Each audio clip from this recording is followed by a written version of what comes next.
ये लो। आज से तुम्हारी परेशानियां और मुश्किलें हमेशा के लिए खत्म। अच्छा, सरकार ने तुम्हें ये जमीन हमेशा के लिए दे दी है। सब आपकी और मेहरबानी। ये उसके कागज हैं। हाँ हाँ, सबको दिखाऊंगा। मैडम जी, हमें जो जमीन मिली है वो कहाँ है? वहाँ पर, वहाँ जो एक पेड़ दिख रहा है ना, वहीं पर। मैडम, वहाँ एक पुराना शमशान है। ये तो और अच्छी बात है, वहाँ कोई हमें परेशान करने नहीं आएगा। मैडम जी, हमने आज तक कभी भी एक जगह सारे त्योहार नहीं मनाए हैं। हाँ। लेकिन अब ऐसा नहीं होगा, है ना? अब हमारा अपना खुद का घर होगा ना, और हर त्योहार उसी घर में मनाएंगे, है ना?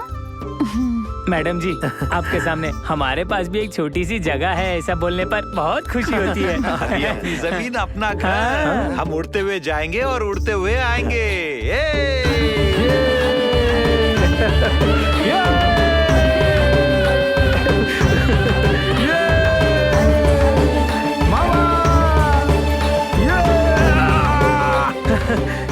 सुनो सभी गाँव वालों,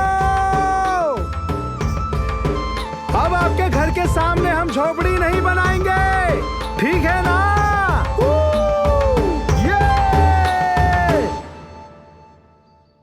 जंगल के पास की बिद्रुबुंडो वाली जमीन का इरादा छोड़ दीजिए, भूल जाइए उस जमीन को। अब वो जमीन आपको नहीं मिल सकती सर। तहसीलदार मैडम ने उन्हें जमीन के कागजात दे दिए।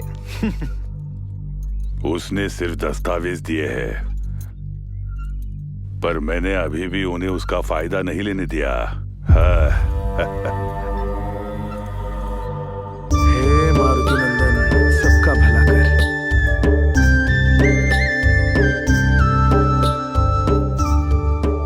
मैडम जी, आपकी कृपा से अब हम अपनी झोपड़ी का छप्पर बना रहे हैं। मैडम जी, आप हमारे लिए भाग्य लक्ष्मी हो। ए, भाग्य लक्ष्मी नहीं तो क्या है? ये गृह लक्ष्मी, हाँ। और वो धन लक्ष्मी, और ये मातृ लक्ष्मी। बिल्कुल सही कहा। हेलो, एक्सक्यूज मी, आप में से सुधा कौन? मैं हूँ। हाँ, आप तहसीलदार हैं? हाँ, मैं ही हूँ। आप कौन है? मैं बेलाकू एनजीओ से आया हूँ। बेलाकू नॉन गवर्नमेंट ऑर्गेनाइजेशन के एमडी मिस्टर अभिमन्यु। तुम हो? मैं नहीं। हेलो।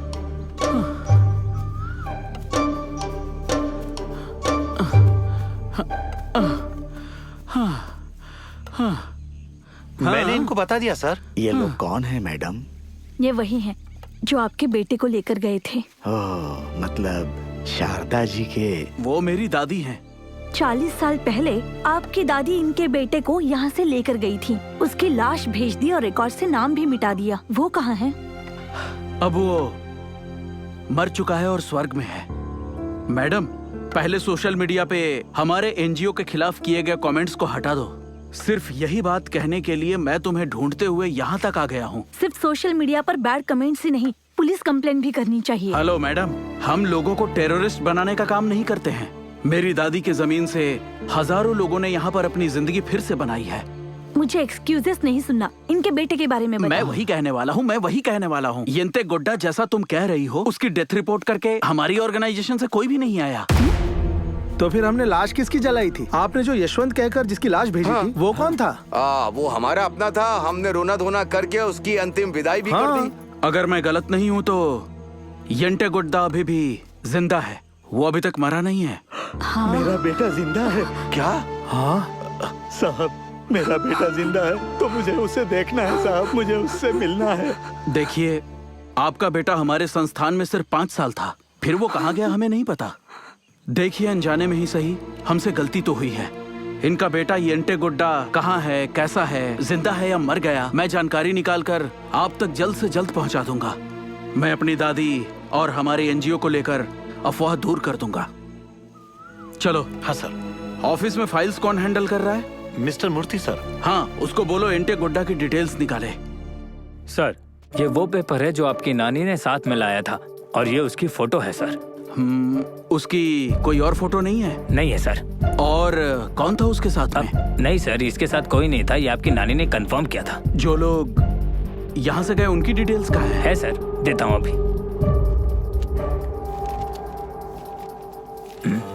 ये पेज मिसिंग क्यों है?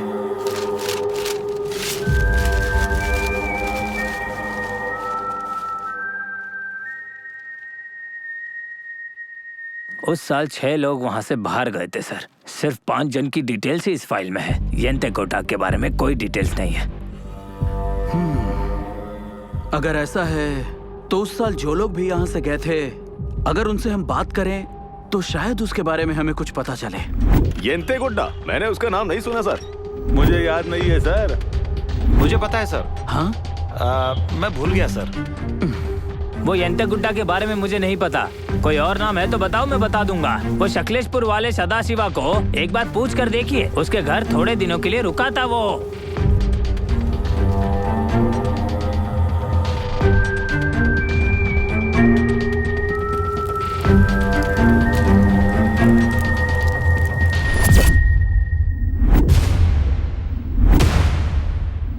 सर, आप ये क्या कर रहे हैं?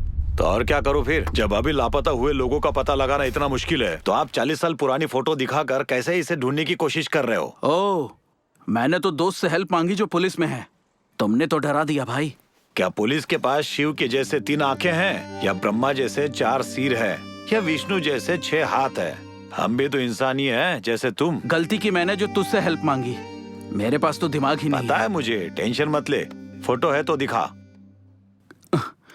ये रहा। तभी से इसकी शक्ल बदमाश जैसी लगती है। मुझे पक्का लगता है कि अब तक काफी बड़ा क्रिमिनल बन चुका होगा। खतरनाक दिखाई दे रहा है। एक स्केच बनाते हैं, शायद अभी का चेहरा समझ आए। सुनो अरसा, तुम मुझे इस वक्त यहाँ क्यों लेकर आए हो? सुना है तहसीलदार मैडम जी विदेश जाने वाली हैं। लेकिन क्यों? लगता है हमारी तेल की चर्चा उन विदेशी लोगों के बीच में भी होने लगी है। अरे सीधी बात करो ना अरसा। मुझे लगता है वो विदेशी जो है ना, वो अपने शहर में तेल का काम करता है। मैंने सुना है एक बाल के लिए वो 1 लाख रुपया देता है। अगर कॉल करे तो मुझे दे देना। वो क्यों? मैं एक बाल की 2 लाख मांगूंगी। आई बड़ी 4 लाख लोमड़ी, मैं खुद मांग लूंगा। तुम्हें इंग्लिश आती है क्या? जब मेरी अपनी भाषा इतनी जबरदस्त है तो इंग्लिश का क्या काम? मैं उसे अपनी भाषा सिखाऊंगा और अपना काम निकालूंगा। हाँ। ओह नंदी महाराज, बोलिए। आपके आशीर्वाद से हमें जमीन भी मिली और भूमि पूजन भी हो गया।